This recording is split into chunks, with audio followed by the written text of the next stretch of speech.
Hello everyone, welcome to our channel.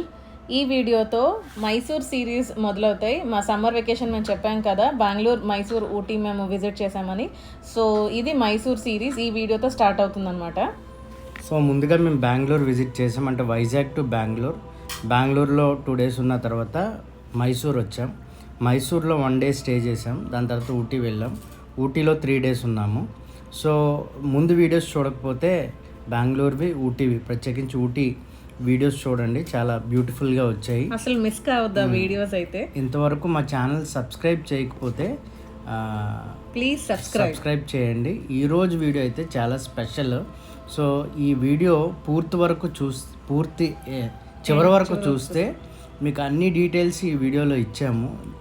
A place visit చేసామో, దీని speciality ఏంటో, historical importance ఏంటో అన్నీ మేము వీడియో మధ్యలో ఇచ్చాం. చివరి వరకు ఈ వీడియోని చూసి ఎంజాయ్ చేయండి.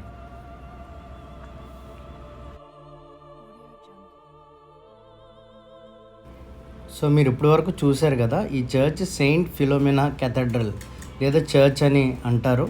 ఇది మైసూర్లో ఒక ఫేమస్ స్పాట్ ఇది. సో దీన్ని చేరుకోవాలంటే ఇది ఎక్కడ ఎగ్జాక్ట్ లొకేషన్ ఉందంటే లార్డ్స్ నగర్, అశోకా రోడ్, లష్కర్ మొహల్లా, మైసూర్. అంటే మైసూర్ దగ్గర నుంచి 3 to 4 km డిస్టెన్స్లో ఉంది. సో అక్కడ చాలా ఈజీ డిస్టెన్స్, దూరం నుంచి కూడా ఈ చర్చ్ కనబడుతుంది మీకు. మీరు బెంగళూరు టు మైసూర్ డొమెస్టిక్ ఎయిర్పోర్ట్లోనైనా రావచ్చు, లేకపోతే ఎయిర్లైన్స్లో, లేదు అని అంటే బై రోడ్ కూడా మీరు రావచ్చు. Easy transport. ఈ చర్చ్కి మీరు రీచ్ అవ్వాలి అని అనుకుంటే పెద్ద కష్టమేమీ కాదు, ఈజీగానే మీరు ఐడెంటిఫై చేయొచ్చు ఈ ప్లేస్ని.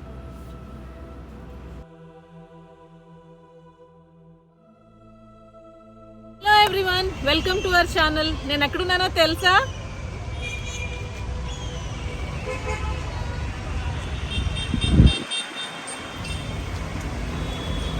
సో నేను మైసూర్లో సెయింట్ ఫిలోమెనాస్ చర్చ్ దగ్గర ఉన్నాను. ఇది ప్రపంచం అంతట్లో tallest church, second tallest church, అంటే పొడవైన చర్చెస్లో సెకండ్ ప్లేస్ ఈ చర్చ్కి ఉన్నది. మొత్తం 3 ఉన్నాయి, అందులో second place. So second tallest church ఇండియాలో ఫస్ట్, సెకండ్ టాలెస్ట్ చర్చ్ దగ్గర ఉన్నాను నేను. సో ఈ వీడియో మీరు లాస్ట్ వరకు చూసినట్లయితే ఈ చర్చ్కి చాలా పెద్ద హిస్టరీ ఉన్నది. సో సెయింట్ ఫిలోమెనా అని ఒక లేడీ, ఆవిడ చేసిన త్యాగం అది నేను మీకు ఇంకా ముందు స్టోరీ చెప్తాను మీకు వీడియోలో. సో మీరు ఈ వీడియో లాస్ట్ వరకు చూడండి. మొత్తం చర్చ్ అంతా నేను మీకు చూపిస్తాను, ఫుల్ చర్చ్ టూర్ నేను మీకు చూపిస్తాను. So don't miss it. చాలా హిస్టారికల్ ఏమంటారు, హిస్టారికల్ స్టోరీయే ఉన్నది దీని వెనకాల. So come let's start. So ఈ చర్చ్ యొక్క ఇంపార్టెన్స్ ఏంటి అంటే, ఈ చర్చ్ ఏషియాలోనే సెకండ్ టాలెస్ట్ చర్చ్, అంటే ఎత్తైన చర్చ్లో ఏషియాలో ఇది సెకండ్ 1, అలాగే వరల్డ్లో 3rd 1 ఇది. అంటే ప్రపంచంలో కల్లా ఎత్తైన చర్చెస్లో ఇది 3వ చర్చ్, అంటే 3వ ప్లేస్లో ఉంది. సో మేము ఇందాక వీడియోలో సెకండ్ అని చెప్పాము, అప్పటికి మాకు పూర్తి డీటెయిల్స్ తెలియవు. కానీ వన్స్ విజిట్ చేసిన తర్వాత వీడియో చేయాల్సి వచ్చినప్పుడు ఎగ్జాక్ట్ డీటెయిల్స్ ఇవ్వాలి, తప్పులు ఇస్తే అది బాగోదు కదా అని స్టడీ చేసినప్పుడు మాకు తెలిసింది ఏంటి అంటే ఏషియాలో సెకండ్ టాలెస్ట్ చర్చ్, అలాగే వరల్డ్స్లో థర్డ్ టాలెస్ట్ చర్చ్ అన్నమాట. ఈ చర్చ్ యొక్క స్పెషాలిటీ ఏంటంటే దీని ఆర్కిటెక్చర్ స్టైల్ నియోగాథిక్ స్టైల్. అంటే చూడండి, దానికి విండోస్ కానీ డోర్స్ కానీ పాయింటెడ్ యారో షేప్లో ఉంటాయి. అంటే దాని ఆర్చెస్ ఒక యారో షేప్ లేదా బాణం షేప్ ఎలా ఉంటుందో అలా ఉంటుంది. సో దీని ఆర్కిటెక్ట్ ఎవరంటే ఫ్రెంచ్ ఆర్కిటెక్ట్ డాలీ. సో ముందుగా ఈ చర్చ్ ఎంత పెద్దగా ఉండేది కాదు. అప్పుడు బ్రిటిషర్స్ పరిపాలించేవారు కాబట్టి శ్రీరంగపట్నం, మైసూర్లో ఉన్న ఆ బ్రిటిష్ వాళ్ళ కోసం ఒక వుడెన్ చర్చ్ చిన్నది ఉండేది. కానీ వన్స్ ట్రాఫిక్ పెరగడం, అలాగే ఎక్కువ మంది ఉండడం వల్ల ఈ పెద్ద చర్చ్ అనేది 1933వ సంవత్సరంలో స్టార్ట్ చేసి 1936వ సంవత్సరానికి ఈ చర్చ్ని కంప్లీట్ చేశారు. ఒక విషయం ఏంటి అంటే ఇక్కడ చర్చ్ లోపల ఫోటోగ్రఫీ అలౌడ్ కాదు. కానీ ఎంత దూరం వచ్చిన తర్వాత లోపల ఏముందో మీకు చూపించకపోతే బాగోదని డిసప్పాయింట్ అవుతారని, అది తప్పైనా సరే మేము వీడియో చేసే ప్రయత్నం చేశాము. చూసారు కదా ఎంట్రన్స్ ఎలా ఉందో. చర్చ్ అక్కడ ఎక్కువ తీయడానికి అవ్వలేదు, అయితే కిందన సీక్రెట్ ఛాంబర్స్ లాగా లేకపోతే అండర్ గ్రౌండ్ లాగా ఉంది. ఇక్కడ సెయింట్ ఫిలోమినా స్టాట్యూ ఒకటి ఒక గ్లాస్ ఛాంబర్లో పెట్టుంది. అలాగే చుట్టూరు సీక్రెట్ ఛాంబర్స్ కూడా ఉన్నాయి. మరి దాంట్లో ఏమున్నాయో నాకైతే తెలియదు, ఎవరికైనా తెలిస్తే చెప్పండి. అలాగే ఏవైతే రిలిక్స్ తెచ్చారో అంటే తన యొక్క ఏమంటారు బోన్స్ లేకపోతే చనిపోయిన తర్వాత ఏవైతే మిగిలిపోతాయో అవి ఈ చర్చ్లో సీక్రెట్ ప్లేస్లో పెట్టారు అని నేను చదివినప్పుడు వికీపీడియా లేదా గూగుల్లో నాకు తెలిసింది. అవి ఎక్కడ దాచిపెట్టారో నాకైతే తెలియదు, కానీ ఫిలోమినా రిలిక్స్ మాత్రం ఇక్కడ ఉన్నాయని చెప్తారు. అలాగే ఇక్కడ వాల్స్ ఉన్నాయి, చుట్టూరు వాల్స్ అవి బ్లాక్ కలర్లో పెయింట్ చేసి ఉన్నాయి. సో వాటి మీద ఎవరైతే ఈ చర్చ్ కోసం డోనర్స్ ఉన్నారో, స్పాన్సర్ చేశారో లేదా కష్టపడ్డారో వాళ్ళ నేమ్స్ అన్నీ ఒక్కరిని కూడా వదలకుండా వాళ్ళ నేమ్స్ అన్నీ ఆ వాల్స్ మీద నోట్ చేశారు. ఇదిగోండి ఇదే కిందన. సో ఏముందో మరి మాకైతే తెలియదు, కానీ సో అలాగా ఆ రైలింగ్తో వాళ్ళు దాన్ని క్లోజ్ చేసి ఉంచారు. అది ఫిలోమినా స్టాట్యూ. మీకు ఇప్పుడు చూడండి వాల్స్ మీద కనబడతాయి మా బ్యాక్గ్రౌండ్లో. సో ఇక్కడ మేము వీడియో తీసే ప్రయత్నం చేసాం, ఎందుకంటే ఎవరు లేరు. సో ఇలాగా ఒక స్వరంగంలా ఉంది. ఆ చర్చ్ నుంచి లోపలికి వస్తే ఈ స్వరం కిందకు వస్తారు, ఇక్కడి నుంచి బ్యాక్ గేట్కి బయటకు వెళ్ళిపోతాం. ఈ ఏరియా మొత్తం నియర్లీ ఒక 10 to 15 acres ఉంటుంది. So beautiful place. సో ముందు నేను ఈ చర్చ్ యొక్క ఇంపార్టెన్స్ అవన్నీ చెప్తూ ఉంటాను. మీరు వీడియో చూస్తూ ఆఖరి వరకు చూసినట్లయితే మీకు పూర్తి డీటెయిల్స్ వస్తాయి. ఈ ప్లేస్లో స్టార్టింగ్లో ఉన్న చిన్న చర్చ్ 1843లో ముమ్మడి కృష్ణరాజ ఒడియార్ అన్న రాజా కట్టించారు. ఆ బ్రిటిషర్స్ వచ్చి ప్రార్థనలు చేసుకోవాలి అని. బట్ ఎప్పుడైతే ముందు చెప్పినట్టు ట్రాఫిక్ పెరిగిందో, అంటే ఎక్కువ జనాలు వచ్చారో, ఆ వుడెన్ చర్చ్ని పడగొట్టేసి 1933లో ఈ చర్చ్ కృష్ణరాజేంద్ర ఒడియర్ బహదూర్ 4 ఆయన ఇప్పుడున్న ఏదైతే మనం చూస్తున్నామో ఆ చర్చ్ని కన్స్ట్రక్ట్ చేయడం జరిగింది. సో సింపుల్గా దీని యొక్క కన్స్ట్రక్షన్ డీటెయిల్స్ అవి.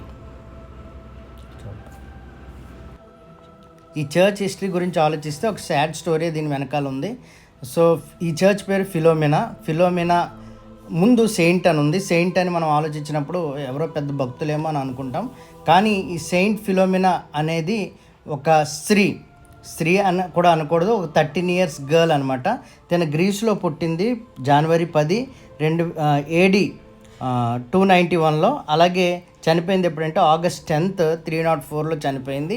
తను గ్రీస్లో పుట్టింది. వీళ్ళ డాడీ కూడా well settled family, royal family నుంచి ఉన్నారు. అప్పుడు రోమీలు పరిపాలించేవాళ్ళు.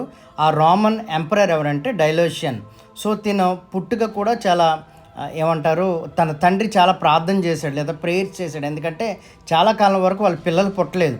అప్పుడు ప్రేయర్ చేయగా తను పుట్టిన తర్వాత 13 years ఏజ్ వచ్చిన తర్వాత వాళ్ళు ఎంపరర్స్కి వాళ్ళ లాయల్టీ చూపించుకోవాలి కాబట్టి వీళ్ళ ఫ్యామిలీ అంతా డైలోషియన్ దగ్గరికి వెళ్ళి ఎంపరర్ దగ్గర వాళ్ళు నిలబడినప్పుడు ఎంపరర్ డైలోషియన్ ఏం చేశాడంటే ఈవిడ అందాన్ని చూసి ముగ్ధుడై నేను మీ అమ్మాయిని పెళ్లి చేసుకోవాలని అడిగినప్పుడు, సాధారణంగా ఎంపరర్ ఇష్టపడితే ఎవరొద్దంటారు, ఆ రోజుల్లో పవర్ కోరుకునేవారు కాబట్టి ఎంపరర్కి వైఫ్గా వెళ్తుంది అని వాళ్ళు సంబరపడ్డారో లేదో తెలియదు. కానీ ఈ ఫిలోమినా మాత్రం వెంటనే ఏం చేసిందంటే రిజెక్ట్ చేసింది. నేను చేసుకోవడానికి ఇష్టం లేదు, నేను నా వర్జినిటీని నేను దేవుడి కోసమే ఇచ్చాను, సో నేను గాడ్ సర్వీసే చేస్తాను, నేను పెళ్లి చేసుకోవాలని నాకు ఇష్టం లేదు అని అన్నప్పుడు రాజుకి చాలా కోపం వచ్చింది, డైలోషన్కి చాలా కోపం వచ్చి తన జైల్లో వేయడం, ఒప్పించే ప్రయత్నం చేశాడు, చాలా చిత్రహింసలు పెట్టాడు.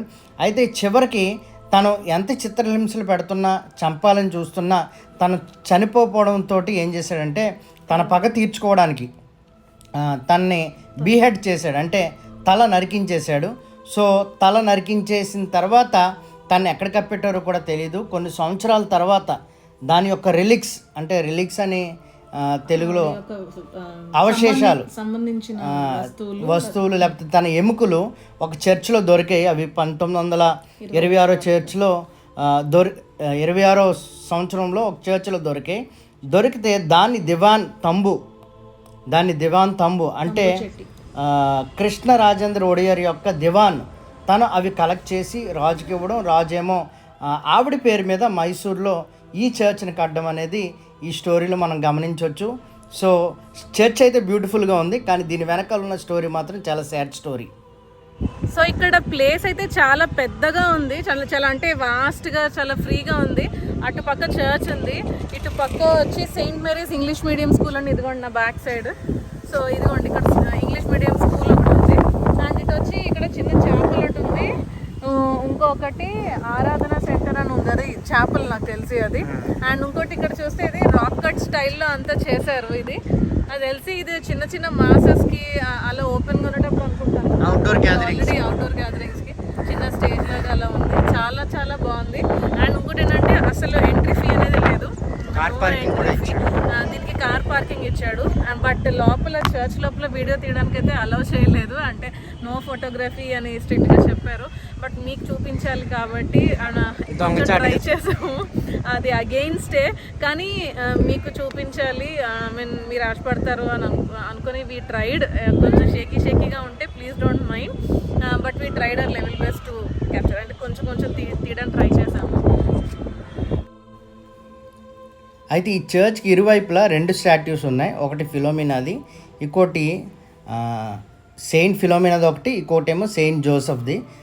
కుడివైపు ఒకటి, ఎడమ వైపు ఒకటి ఉన్నాయి. అలాగే ఈ చర్చ్ యొక్క మోడల్ లేదా ఆర్కిటెక్చర్ దేన్ని బేస్ చేసి డిజైన్ చేశారంటే జర్మనీలో ఉన్న కొలోన్ క్యాథెడ్రల్ ఆ నమూనాని తీసుకొని వీళ్ళు అది బేస్గా తీసుకొని ఈ చర్చ్ని, ఈ క్యాథెడ్రల్ని కన్స్ట్రక్ట్ చేయడం జరిగింది. జర్మనీలో ఉన్న కొలోన్ క్యాథెడ్రల్ నమూనాని తీసుకొని ఇది కన్స్ట్రక్ట్ చేయడం జరిగింది. ఇంకొకటి ఏంటంటే ప్రతి సక్సెస్ వెనకాల ఒక చాలా హార్డ్ వర్క్ ఉంటుందని అంటారు కదా. సో మనకు కనపడే ప్రతి సుందరమైన దృశ్యం వెనకాల ఒక సాడ్ స్టోరీ కూడా ఉంటుంది కూడా.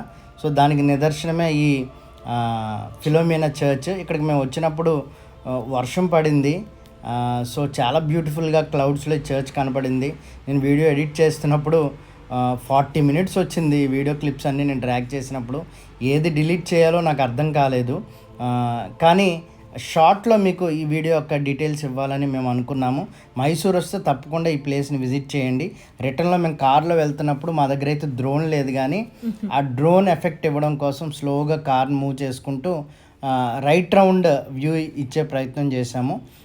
ఈ వీడియో మీకు ఎలా నచ్చిందో లేకపోతే ఎలా ఉందో మీకు కామెంట్ సెక్షన్లో తెలియజేయండి. ఒకవేళ మేము ఫ్యాక్ట్స్లో ఏమైనా మిస్ అయితే అవి కూడా మీరు కామెంట్స్లో చెప్పండి. సో మీరు ఈ వీడియో మీకు నచ్చిందని అనుకుంటున్నాను. ఛానల్ సబ్స్క్రైబ్ చేసుకోవడం మర్చిపోవద్దు. సబ్స్క్రైబ్ చేసుకున్న తర్వాత పక్కన బెల్ ఐకాన్ ఉంటుంది, అది క్లిక్ చేసినట్టయితే మేము పెట్టిన ప్రతి వీడియో మీకు నోటిఫికేషన్ వస్తుంది. సో మీరు మా వీడియోస్ ఏమీ మిస్ కారు. సో ఊటీ సిరీస్ చూడకపోతే చూడండి. This is the first video Mysore సిరీస్కి. So stay tune for more interesting videos. Thank you. Bye bye.